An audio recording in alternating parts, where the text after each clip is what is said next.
Midt i 60'erne oplever Danmark et historisk boom i økonomien med højkonjunktur og stigende forbrug. Arbejdsløsheden er i bund, og industrien har svært ved at skaffe folk nok til at udføre arbejdet på virksomhederne.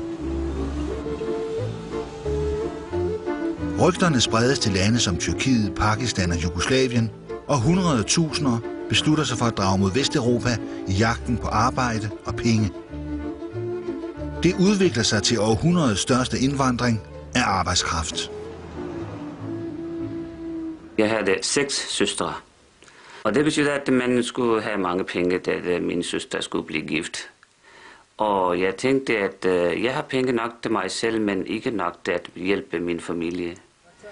Så jeg besluttede at komme ud af mit land, fordi mine venner sagde, kom i Danmark. Vi tjener nogle penge, og efter 2-3 år, så rejser vi tilbage. Vi var 7 søsken, og familien var lidt store. Så var der ikke plads til mig, og derfor jeg tænkte på, at jeg skulle flytte. Så fik jeg en invitation her fra min storebror, om jeg kunne komme til Danmark og prøve at arbejde. Jeg var ung, og det var mere krudt i dengang, jo. Det starter med, at min far får en tilbud om at komme til Danmark og arbejde. Man har jo hørt, i Tyskland, der tjente man mange penge. Man bliver hurtigt velhavende og rimelig. Og de kommer jo tilbage med sådan store biler og det ene og det andet. Kender ikke nogen fra jeres hjemmeegn, der kan komme herop og arbejde. Vi laver kontrakt med det samme, og så må de komme her, fordi de har brug for arbejdskraft.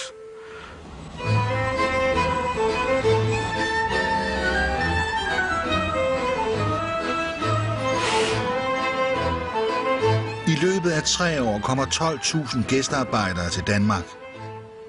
Langt de fleste kommer af sig selv, andre bliver hentet af store danske virksomheder. På grund af den høje beskæftigelsesgrad i dansk industri har det været nødvendigt for B&V at forøge sin arbejdsstyrke, og i fuld forståelse med værftets danske arbejdere har et par mand fra ledelsen været i Jugoslavien og udvalgt og engageret nogle 100 arbejdere. Og her sidder et par af dem og funderer over deres daglige arbejde på Refshaløen.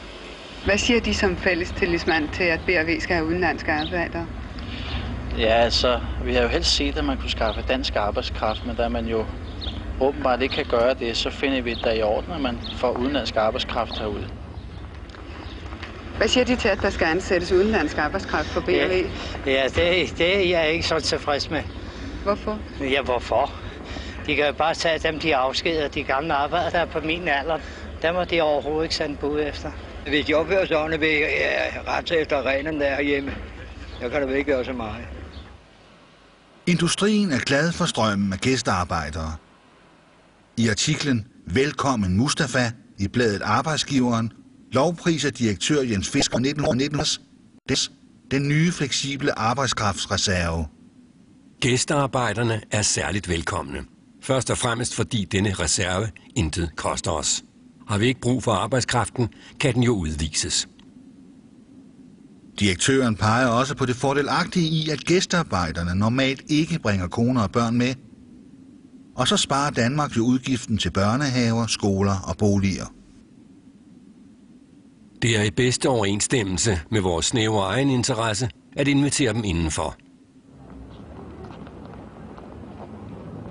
Gæstearbejdernes umiddelbare møde med det danske samfund udvikler sig der også positivt. Min farmor, hun har hørt kristne lave mennesker til sæbe, eller det sagde hun. Og vi blev bange, og jeg blev virkelig også bange, fordi jeg tænkte, det kunne være, det var os, der blev sådan endt som en sæbe. Men jeg må da indrømme, at mange af de fordomme, jeg havde om danskere og andre mennesker, de faldt meget hurtigt ned på gulvet. Fordi da min far han arbejdede, der kan jeg huske, at chefen han kom ind allerede dagen efter eller sådan noget. Da han har hørt, at vi har indlogeret os på en af hans fabrikslejligheder. Og han må jo åbenbart vidste, at det er meget koldt derinde. Så kom han med masser af dyner og olie og slik og mad til os. Og så sagde han en hel masse andre ting også, vi ikke forstod, hvad det betød. Det er jo klart, at den form for modtagelse påvirker en. Det var et dejligt tidspunkt, fordi der var masser af arbejde, og danskerne var utrolig søde og positive på det tidspunkt. Hvis en pakistaner spurgte en dansker, hvor ligger denne adresse hen, eller fabrik, så tog den dansker i sin bil og kørte ham til sidste den fabrik, at det ligger her.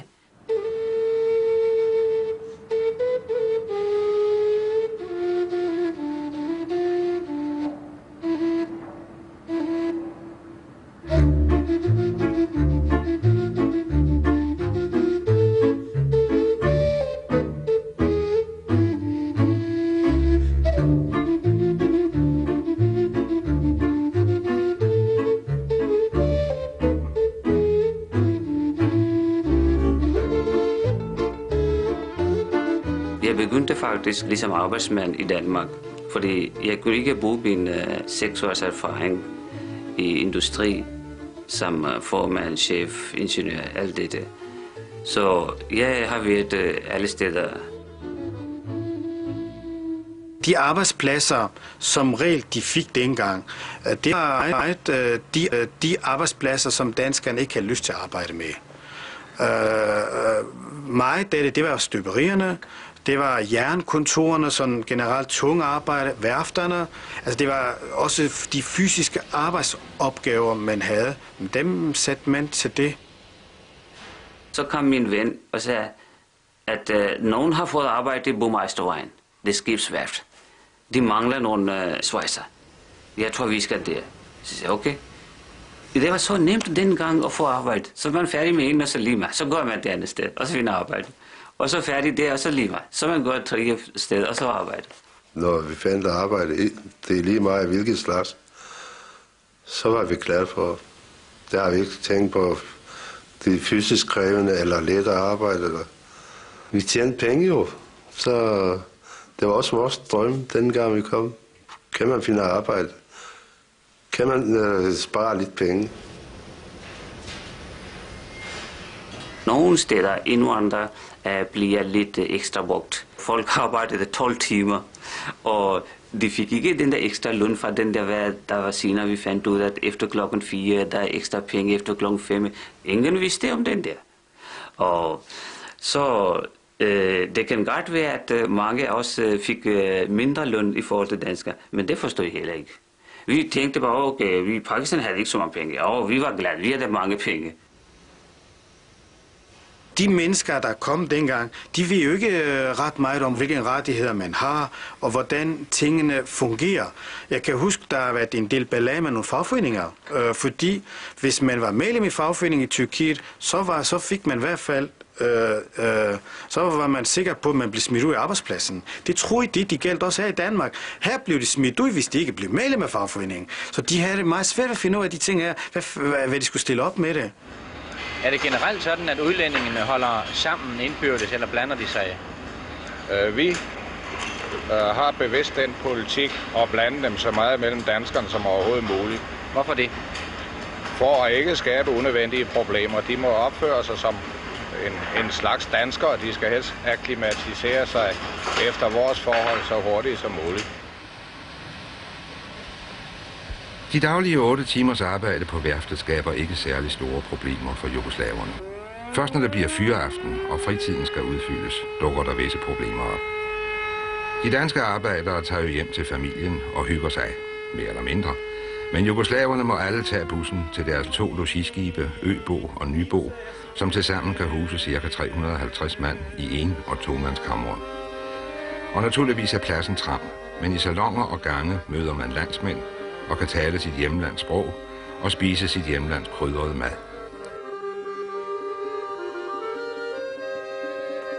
Der var ingen familie, de er kun mænd her, og de kunne ikke finde ud af, hvordan man laver mad, og sådan, fordi man skulle klare sig selv. Vi skal ikke spise svinekød, men vi forstod heller ikke, hvor er svinekød, hvor er anden kød. Fordi man kunne ikke spore dengang. Så i 2 år, jeg har ikke spist kød i Danmark. 2 år. Intet kød i Danmark. Kun grøntsager. En af mine onkler, han har spist mad og suppe med teske i over 2 måneder. Fordi han vidste ikke, hvordan man skulle købe det, hvor man skal hen. og hvad de hed. Og sukker, det var næsten umuligt. De vidste ikke, hvordan man... Fordi i der, hvor de kommer fra, der er sukker ikke pakket ind. Og de ved ikke, hvad sukker, hvordan det er. Man kan ikke forklare det. De går ind og prøver, men det hjælper ikke noget. Så en dag, der går han i en kiosk, og så kan han høre en tiske, der kører rundt. Så løber han af bag indgang, eller på en eller anden måde, i hvert fald i det der huset. Fordi der var åbenbart nogen i huset, der var ved at drikke kaffe af. Og så sagde han, det her skal jeg have, fordi der lå et sukker. Det her skal jeg have.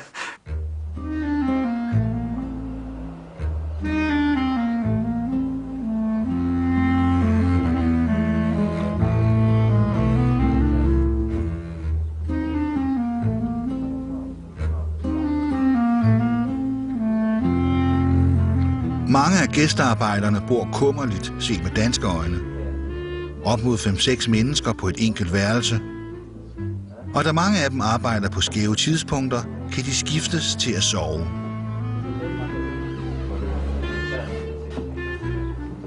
Det var ikke så nemt at finde bolig. Min fætter har lejet den lejlighed. Vi var omkring 20-30 stykker på den lejlighed. Når ejeren kom og talte et efter et, hvor mange der var, så skal vi gå og gemme os. I 1970 afslører Ekstrabladet, at danske udlejere tjener store penge på gæstearbejderne. Smarte husejere boltrer sig som fisk i vandet i det nye spekulationsobjekt på boligmarkedet, fremmedarbejderne. 2 villaer er ifølge Ekstrabladet blevet udlejet til 47 tyrkere, der i alt har betalt 32.000 kroner i depositum. De bor i køjesenge og mangler elektrisk lys og varme. Senere afslører avisen 5 villaer proppet med gæstearbejdere. Avisen konkluderer: Det er sådan, danskerne modtager en for landets økonomi uvurderlig arbejdskraft. I samme periode sker et af de første slagsmål mellem danskere og gæstearbejdere, da 8 rockere brutalt angriber en gård i Brøndby Vester, der huser en gruppe tyrkiske arbejdere. De såkaldte vilde engle smadrer inventaret og mishandler en af tyrkerne med en jernstang. Trykker Hårup, hvad var det egentlig, der skete? Ja, hvad skete der? Det var temmelig chokerende. Det var kl. 12 lørdag nat. Vi var lige ved at gå i seng, og faktisk gå i seng, så lyder der et brag. Og jeg tænkte, er det tyrkerne, der er ved at komme op og slås? Det ligner dem ikke, for de har altid været stille og rolige. Men i det jeg lukkede døren op, så står der en 3-4 gutter ude i en mellemgang med jernkæder og råber og skriger, at de skal have fat i de små spaghetti-drenge, for de skulle have nogen på tæven. Og hvis ikke jeg holdt mig væk, så kunne jeg få nogen på skallen også. I Aktuelt forklarer de vilde engle, lidt besynderligt for en tid med fuld beskæftigelse, at tyrkerne skulle have bank, fordi de tager arbejde fra danskerne. Så prøver du selv. Mens små grupper af danskere er utilfredse med gæstearbejdernes tilstedeværelse i landet, så er den borgerlige regering godt tilfredse. Det er rigtigt, sådan. Arbejdsministeren fortæller til Berlingske Tidende, at de 12.000 gæstearbejdere, der kom til Danmark i perioden 1967-70, bidrager positivt til Danmarks økonomi. De producerer værdier for 1,5 milliarder kroner, men får kun løn for 500 millioner. Danmark tjener altså gode penge på gæstearbejderne, og de passer i store hele sig selv.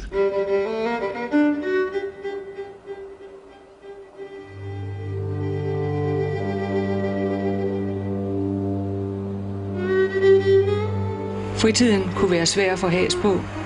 Hvor skulle de gå hen? De havde ikke familier, der var ikke forsamlingshuse, kirker eller klubber, hvor de kunne holde liv i deres kultur. Bybilledet var præget af fremmedarbejdere, der mødtes med deres landsmænd på gadehjørnerne, i caféerne eller på hovedbanegården.